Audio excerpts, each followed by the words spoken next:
Hello guys, हा मी घेतलाय मच्छीचा वाटण. ह्याच्यामध्ये घेतलाय अर्धी वाटी खोबरं, 1 टीस्पून मालवणी मसाला, 1/4 टीस्पून हळद पावडर, थोडीशी कोथिंबीर, 2 हिरवी मिरची, थोडासा चिंच, एक बोरासारखं एवढं.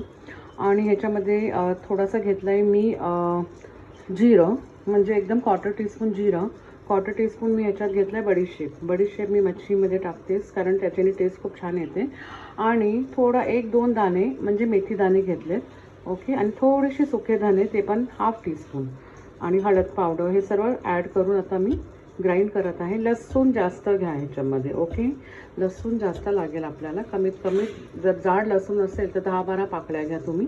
छोटे छोटे असेल तर कमीत कमीत 15-16 तरी लसूण घ्या तुम्ही.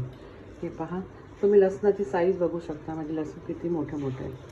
हे मी साल्टी सकटच घेते, कारण त्याच्याने टेस्ट खूप छान येते. ओके. सो आता आपण ग्राइंड करून घेऊ.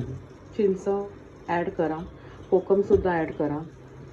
आता गाईज हे पहा, आपलं एकदम स्मूथ पेस्ट झाली तयार. आता आपल्याला फक्त फोडणी द्यायची आहे आणि मच्छी सोडायचं आहे. जे की मच्छी मी आणली नाही अजून, आता चालली मच्छी आणायला. ओके. मार्केटमध्ये जात आहे मी आता. सो पहिले वाटण करून घेतलं आहे, इथे भात पण लावून घेतला आहे, इथे पीठ पण मळून घेतलं आहे. सो आता मी चालली मच्छी आणायला. सो झटपट माझं जेवण होणार. चला गाईज, आता मी निघाली मच्छी आणायला. पिशवी शोधते आता.